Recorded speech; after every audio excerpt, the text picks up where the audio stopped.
সীমান্ত পেরিয়ে আফগানিস্তান। আমরা নিচে নামতে থাকলাম।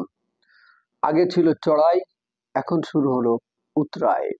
আমরা নামছি তো নামছি, নিচে, আরো নিচে। ভেবেছিলাম পাহাড় থেকে নামাটা বোধহয় কিছুটা সহজ ও আরামদায়ক হবে, অন্তত শরীরটাকে টেনে তুলতে হবে না, তরতর করে নেমে যাব। কিন্তু শীঘ্রই ভুল ভাঙলো। এখন টের পেলাম অবসন্ন শরীরে পাহাড়ের উতরাইটা চড়াইয়ের চেয়ে আরো বিপজ্জনক। শক্তিহীন শরীরটাকে পাহাড়টা যেন নিচের দিকে তাকিয়ে নামতে গিয়ে মনে হলো নিচের গহ্বরগুলো চুম্বকের মতো শরীরটাকে তার দিকে টেনে নিয়ে যেতে চায়। শরীরে আর এতটুকু শক্তি অবশিষ্ট ছিল না। দুর্বল শরীরটা যাতে নিজের ভারেই নিচের দিকে গড়িয়ে না যায়, খুব সাবধানে নামতে হচ্ছিল। পায়ের হাঁটুর উপর পড়ছিল প্রবল চাপ। আমি একটি লাঠির উপর ভর করে খুঁড়িয়ে খুঁড়িয়ে নিচের দিকে নামছিলাম। ভাগ্যিস রাস্তায় আমার কষ্ট দেখে মেয়াদাত শক্ত লাঠিটা তার স্বগোত্রীয় গ্রাম থেকে সংগ্রহ করে দিয়েছিল। পাহাড়ের নিচের দিকে নামার সময় লাঠি খুবই প্রয়োজনীয় বস্তু। আমরা সবাই অতি কষ্টে গুটি গুটি পায়ে পাহাড়ের কঠিন গা বেয়ে নিচে নামতে থাকলাম, সাবধানে অতি সন্তর্পণে। একটু অসাবধান হলেই পা পিছলে 1000 ফিট নিচে পাহাড়ের গহ্বরে পড়ে মৃত্যু অনিবার্য। আমি আর মেয়াদাদ একটু এগিয়েছিলাম। নিচে থেকে উপর দিকে তাকিয়ে দেখলাম দলের বাকি সদস্যরাও লাইন করে পাহাড়ের গা বেয়ে আস্তে আস্তে নামতে শুরু করেছে। চিৎকার করে বাচ্চাদের বারবার সাবধান করে দিলাম যেন খুব সাবধানে ধীরে ধীরে নামে, তা না হলে বিপদ ঘটে যাবে। নামতে নামতে আমরা মাঝে মাঝে পাথরের উপর বসে পড়ে একটু জিরিয়েও নিচ্ছিলাম। অন্যরাও তাই করছিল। পাহাড়ের পাদদেশে দূরে আফগান বস্তিটি দেখা যাচ্ছিল। অসংখ্য খচ্চর সেখানে ঘোরাফেরা করছিল। বিশেষ করে কায়সার যেভাবে তিড়িং তিড়িং করে লাফিয়ে আগে আগে নিচে নামবার চেষ্টা করছিল, তাতে আমি শঙ্কিত না হয়ে পারলাম না। তাকে আবার ধমক দিয়ে কাছে এনে আমার আর মিয়াদাদের মাঝখানে আটকে রেখে নিচে নামতে লাগলাম। আমাদের সাথে পাহাড়ের গা বেয়ে অসংখ্য খচ্চরও আটার বোঝা নিয়ে নিচে নামছিল। খচ্চরগুলো অতি সাবধানে ধীরে ধীরে পা ফেলে নিচে নামছিল। মেয়াদাদ বলল, এরা বিশেষ জাতের পাহাড়ি খচ্চর। এরা উঁচু পাহাড়ে উঠতে নামতে অত্যন্ত পটু। এই জাতের খচ্চর শুধু এই আফ্রিদি পার্বত্য অঞ্চলে পাওয়া যায়। এরা খুবই শক্তিশালী ও বুদ্ধিমান। আমরা যেখানে নিজেদের ক্ষুদ্র শরীরের ভারসাম্য নিচে নামতে হিমশিম খাচ্ছিলাম, সেখানে তারা দৃঢ় পদক্ষেপে 2 মণ ওজনের আটার বস্তা পিঠে নিয়ে অনায়াসে দুর্গম খাদের দিকে নেমে আসে। আমি নিঃসন্দেহে বলতে পারি, উট যদি মরুভূমির জাহাজ হয়, তাহলে আফ্রিদি অঞ্চলে পাহাড়ি খচ্চরগুলো অবশ্যই কোনো ভারবাহী পার্বত্য জাহাজ। এই শক্তিশালী পাহাড়ি খচ্চর ছাড়া এই পাহাড় অঞ্চলে কোনো ভারবাহী প্রাণীর চলাফেরা করা অসম্ভব। ধীরে ধীরে আঁকাবাঁকা পাহাড়ি পথে নামতে নামতে ঘন্টা খানেকের মধ্যে এক সময় পাহাড়ের পাদদেশে পৌঁছে গেলাম। এখন আমরা আর পাকিস্তানের মাটিতে নেই, আমরা আফগান উপজাতীয়দের এলাকায় অবস্থান করছিলাম। মনে মনে তাই বেশ কিছুটা স্বস্তি পেলাম। নিচে একটা ছোট্ট পাহাড়ি ঝর্ণা, ঝর্ণার পাশে শত শত খচ্চর আর গাধার পাল ঘোরাফেরা করছে, যেন বিরাট পশুর মেলা। পাহাড় থেকে নেমে এসে মানুষ আর পশু এখানে একত্র জিরিয়ে নিচ্ছে, পানি খাচ্ছে। আমাদের দলের সবাই এক এক করে নেমে এসে ঝর্ণার ধারে জড়ো হয়েছে। পাহাড়ি ঝর্ণার কি সুন্দর পানি, যেন বেহেশতি নহর। পানি পেয়ে প্রাণ ভরে সবাই তা পান করতে লাগলো। ভালো করে হাত মুখ ধুয়ে নিয়ে যথেষ্ট সুস্থ বোধ করলো। পানি সত্যি জীবন, পানি অমৃত। ঝর্ণার পানিতে হাত মুখ ধুয়ে সবাই সতেজ হয়ে উঠল, নতুন ভাবে প্রাণ শক্তি ফিরে পেল। মেয়াদাদ এখানেও বেশিক্ষণ বসতে মানা করলো। পাহাড়ের এদিকটা আফগানিস্তান উপজাতি এলাকা হলেও এসব লোকের কাউকে বিশ্বাস করা যায় না। এখানে ঝর্ণার এলাকাটা পুরোটাই কুখ্যাত চোরাচালান অঞ্চল। আশেপাশে মেয়াদাদের কোনো পরিচিত গ্রাম গোত্রও নেই। দৈবাৎ কোনো বিপদ আপদ ঘটলে মুশকিল হয়ে যেতে পারে। এসব দিকে অপরিচিত পাঠানরা লুটপাট করতে পারে। সবাই এখানে বিভিন্ন অপরিচিত গোত্রের লোক, কেউ কারো ধার ধারে না। সবাই চাচ্ছিল পানি পান করে কিছুক্ষণ ভালো মতো জিরিয়ে নিতে, কিন্তু আমাদের নসিবে আরাম হারাম। তাই কিছুক্ষণের মধ্যেই রওনা দেওয়ার জন্য সবাইকে মানসিক প্রস্তুতি নিতে বললাম। হুঁশিয়ার করে দিলাম যেন গা এলিয়ে দিয়ে কেউ ক্লান্ত শরীরে ঘুমিয়ে না পড়ে। আমাদের গন্তব্যস্থল এখান থেকে আরো 5 মাইল দূরে অবস্থিত একটি আফগান বস্তি। পাহাড়ের এদিকটা উঁচু নিচু কিছুটা সমতল ভূমি। পাহাড়ের পাদদেশ থেকে ধীরে ধীরে ঢেউ খেলে নিচের দিকে নেমে গেছে পাহাড়ি অঞ্চল। আশেপাশে কোনো গ্রাম দেখা যাচ্ছিল না। দুর্গম পাহাড়ের পাদদেশে অবস্থিত ক্ষুদ্র ঝর্ণার যে স্থানটিতে আমরা জিরিয়ে নিচ্ছিলাম, সেই স্থানটি হলো এ অঞ্চলের চোরাচালানি পাঠানদের একটি সংযোগস্থল মাত্র। চোরাচালানি ছাড়া অন্য কোনো বস্তিবাসী পাঠান এ পথ দিয়ে সাধারণত পাড়ি জমায় না। ঝর্ণার দরুন এই স্থানটি ক্ষুদ্র একটি মরুদ্যানের মতো গড়ে উঠেছে, কিন্তু ভাসমান চোরাচালানিদের দৌরাত্ম্যে কোনো বস্তি আশেপাশে গড়ে উঠতে পারেনি। পানি পান করে আমরা একটু হালকা বিশ্রাম করে নিচ্ছিলাম। খচ্চরদের পাশে বসে উগ্র মেজাজের পাঠানরা কেউ নেশোয়ার সেবন করছিল, কেউ ধূমপান করছিল, কেউ কেউ পাহাড় পাড়ি দিয়ে ক্লান্ত দেহে মাটিতে এলিয়ে দিয়ে জিরিয়ে নিচ্ছিল।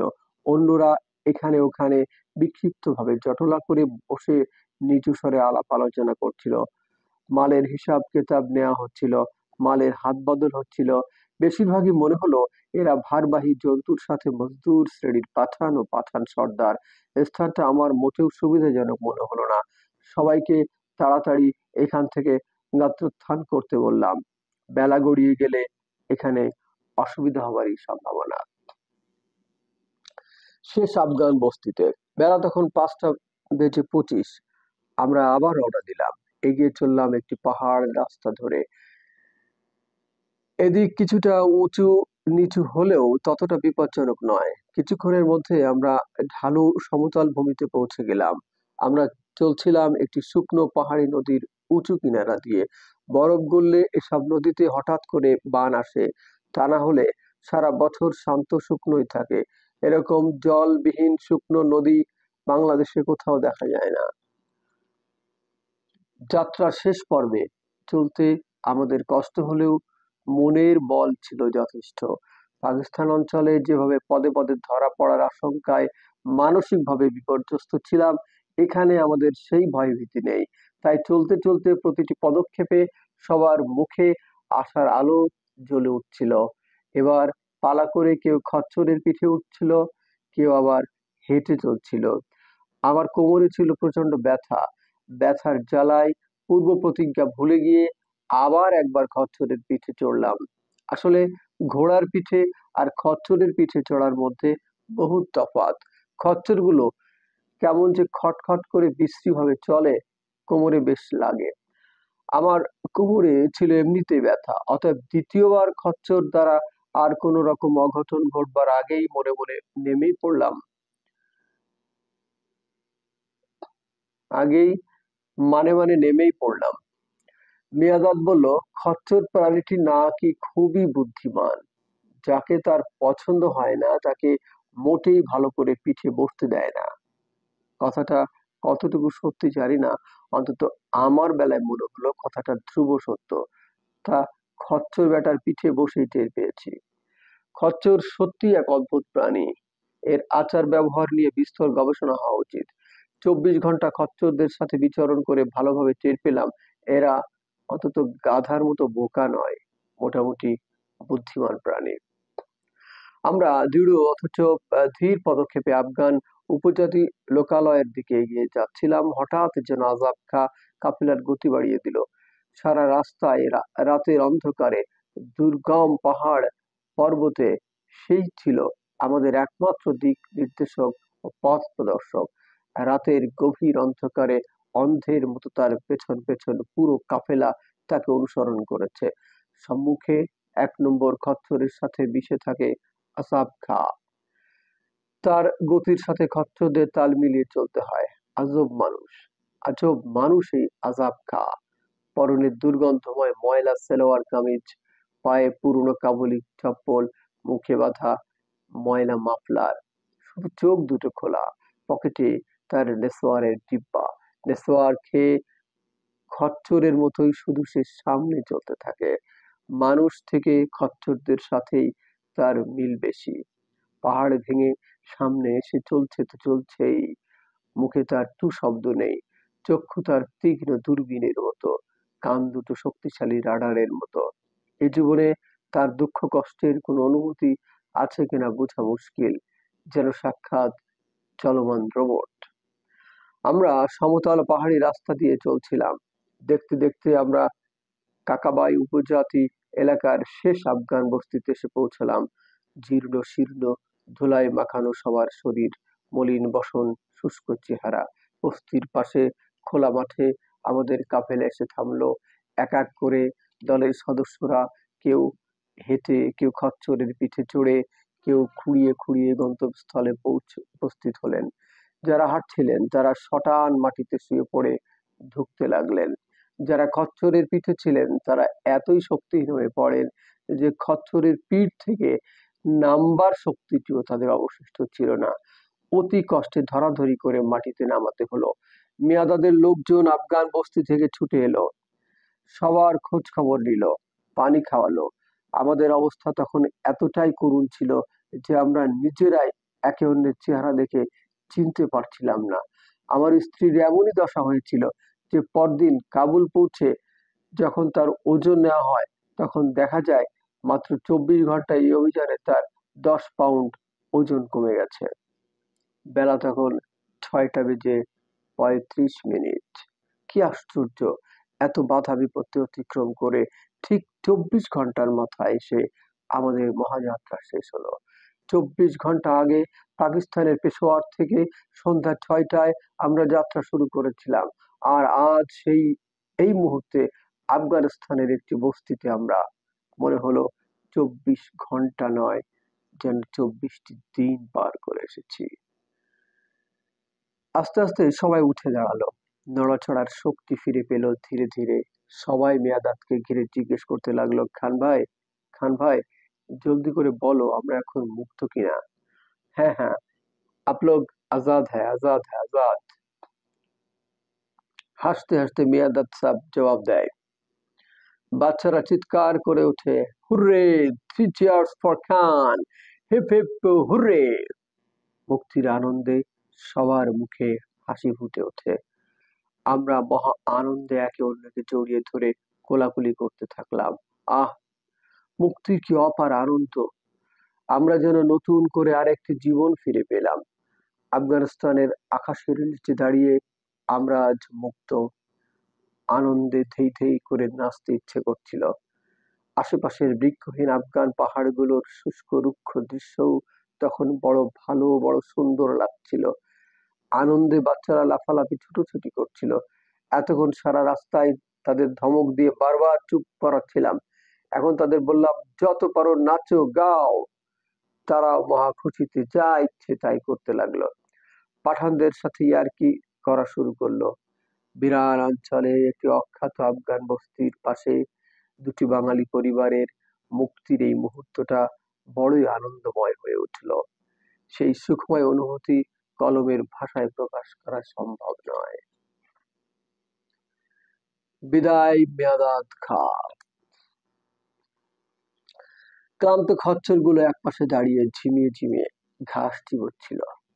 সারাদিন সারা রাত ক্রমাগত পাহাড় পর্বত ভেঙে পথ চলার পর তাদের একমাত্র মজুরি হলো এই দুমুঠো ঘাস।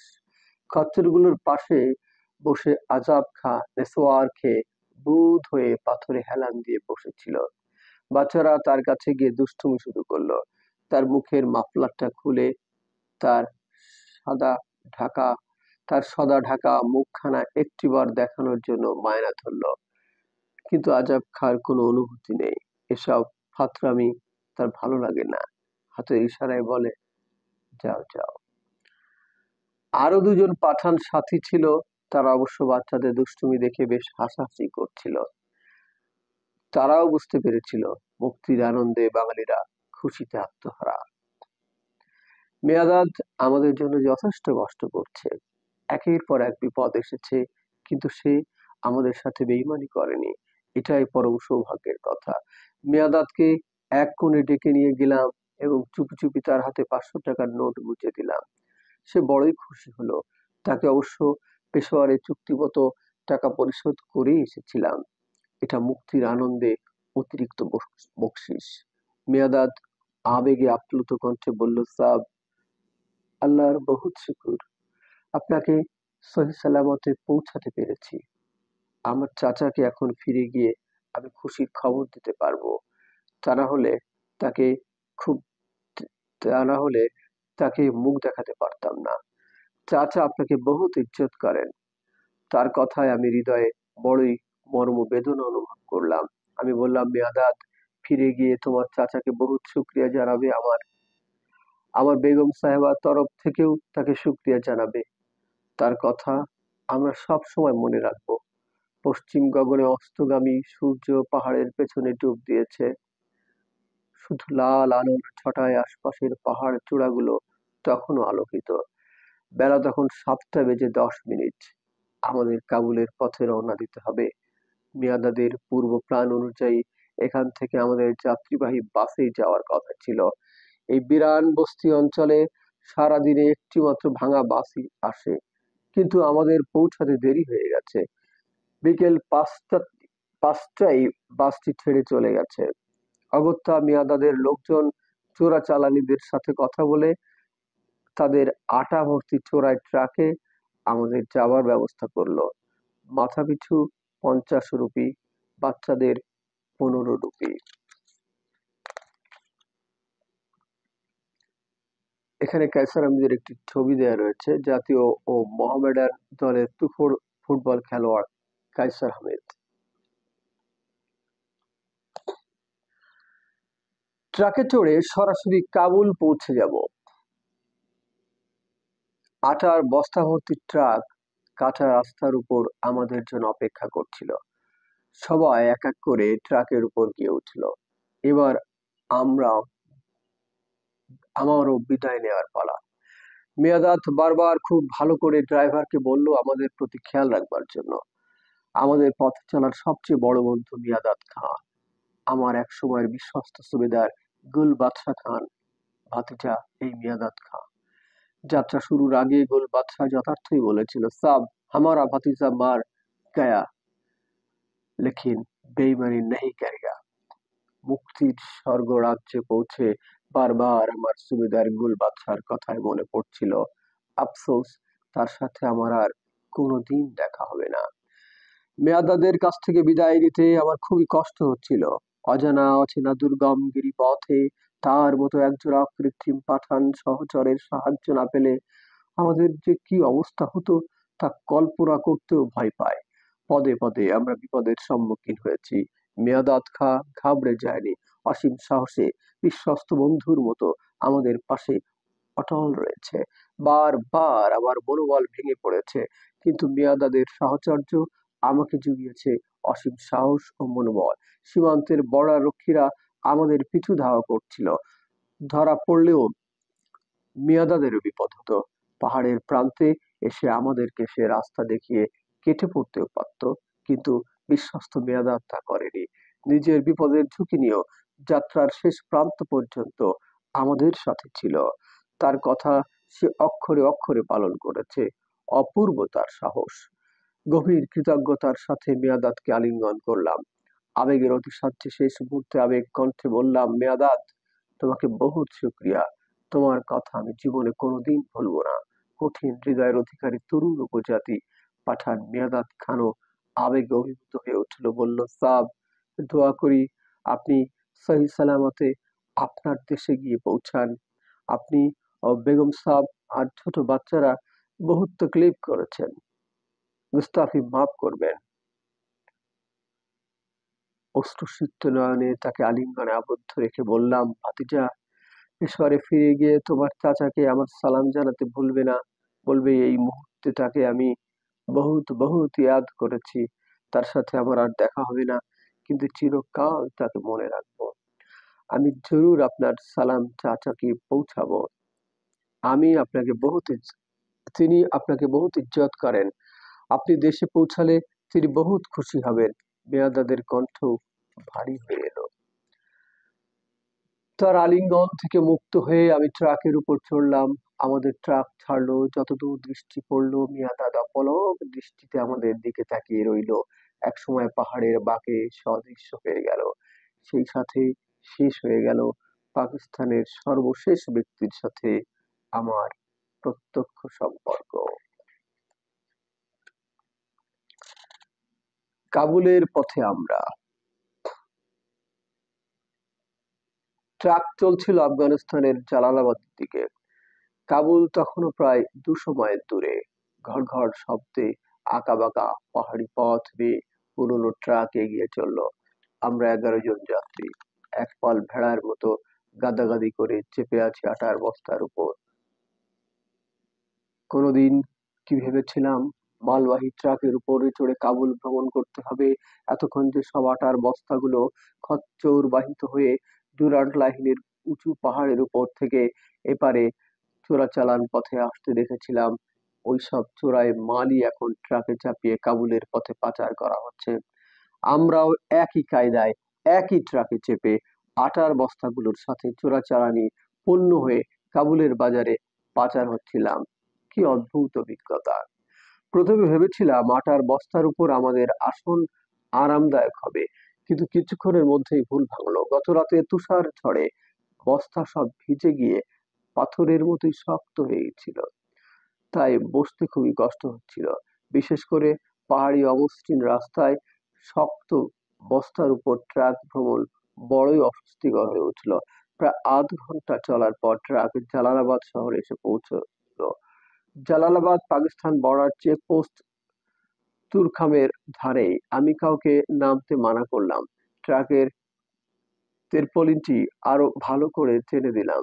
ফাঁক দিয়ে দেখলাম আফগান ড্রাইভার বাইরে আফগানি কিছু লোকের সাথে কথাবার্তা বলে পকেট থেকে কিছু নোট বের করে হাতে গুঁজে দিল।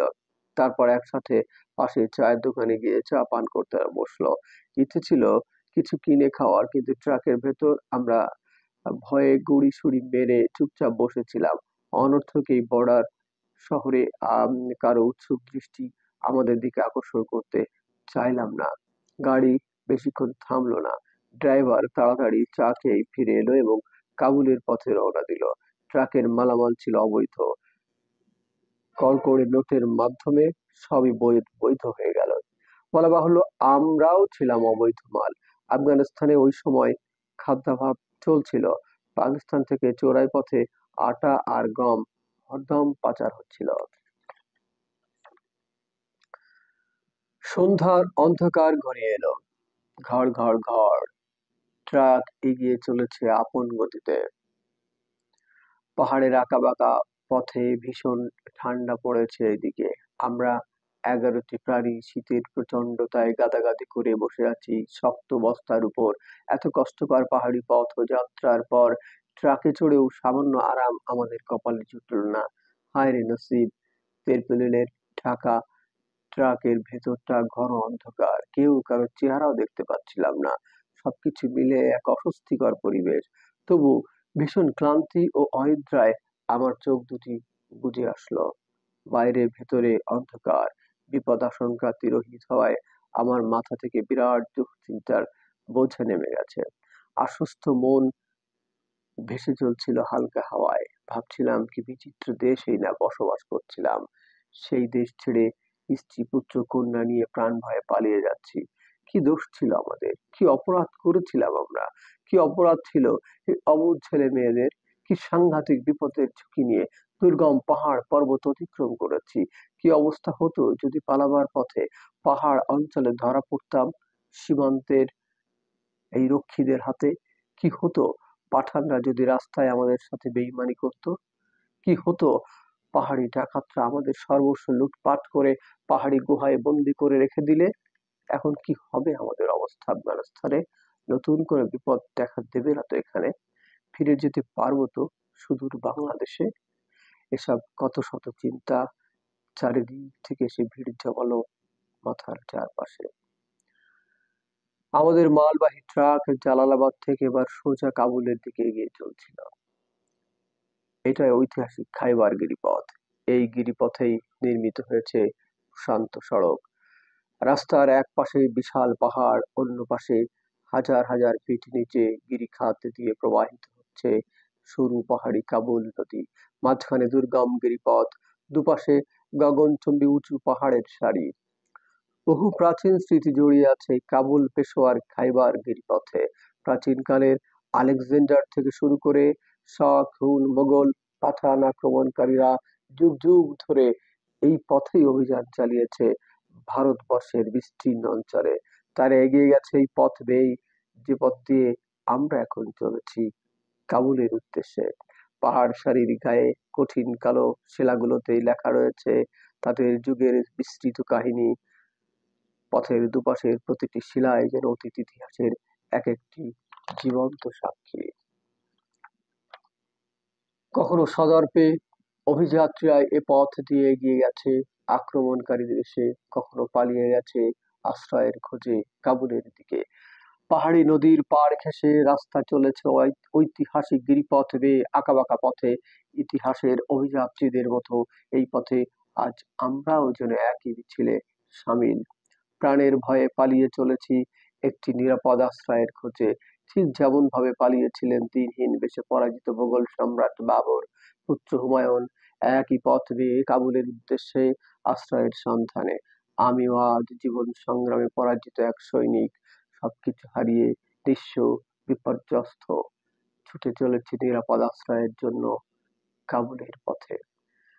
যাত্রার যেন শেষ নেই, কিছুতেই পথের দূরত্ব ফুরোতে চায় না। অস্থির বাচ্চারা বারবার কাতর কণ্ঠে প্রশ্ন করে, কাবুল আর কত দূর আব্বু? রাস্তা কি শেষ হবে না? তারা বুঝতে পারে না সুখের জীবনে হঠাৎ করে কেন এমন বিপদ নেমে আসলো। কেন আমরা পালিয়ে বেড়াচ্ছি পাহাড়ে পাহাড়ে? কে আমাদের তাড়া করছে? কেন আমরা হতে যাব ফিউজিটিভ? গাড়ি ছুটে চলেছে বিরামহীন গতিতে, ধুধু করে পাহাড়ের বুক চিরে কাবুলের দিকে। কাবুল এখনো বহু দূর। ভীষণ শীত পড়েছে, ফোঁটা ফোঁটা বৃষ্টিও পড়ছিল এদিকে। তেরপলিন দিয়ে ঢেকে দেওয়া হয়েছে পুরো গাড়ি। আমরা সেই খাঁচার ভেতর বন্দি কটি প্রাণী। ঘর ঘর ঘর। পাহাড়ি রাস্তায় মালবাহী ট্রাকটি পাহাড়ের গা বেয়ে ঘুরে ঘুরে উপরে উঠছে, আবার কখনো ঘুরে ঘুরে নিচে নামছে। গাড়ির সাথে মাথা ঘুরছে সবার। অনেকেই হয়তো বমি করে বসতো, কিন্তু পেটের ভেতর যে কারো কিছু নেই। ক্ষুধার জ্বালায় বাচ্চারা চেঁচামেচি করছিল।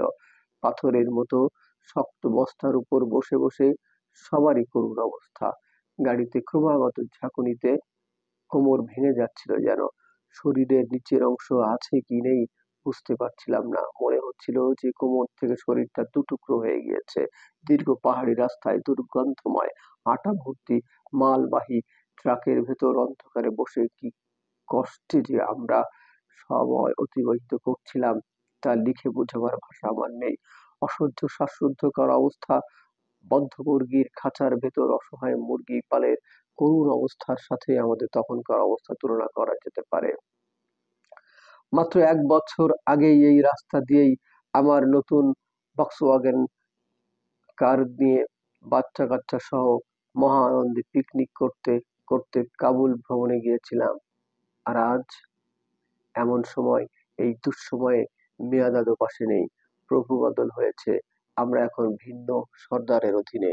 গভীর অন্ধকারের রাজ্যে কোনো দিকে পাগলা মালগাড়ি ছুটে চলেছে কে জানে, কাবুল না অন্য কোনো দিকে। ভয় শঙ্কার অন্ত নেই। অন্ধকার দীর্ঘ পথে মেয়াদাদের অভাব, মনটা বড়ই দুর্বল হয়ে গেল। আমরা যতই কাবুলের দিকে এগুচ্ছিলাম ততই কনকনে ঠান্ডা হাওয়ার দাপট বাড়ছিল।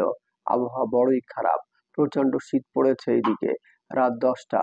পাহাড় অঞ্চল অতিক্রম করে আমরা কাবুল উপত্যকার সমতল ভূমিতে এসে উপনীত হলাম।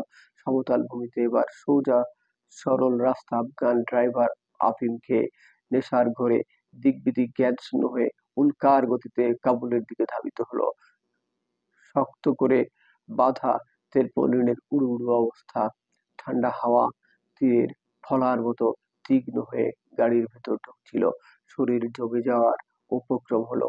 মাতাল ড্রাইভারকে ইশারায় বারবার গাড়ি একটু আস্তে চালাতে অনুরোধ করলাম, কিন্তু তার নাক, কান, মুখ মাফলার দিয়ে ঠেসে বাঁধা।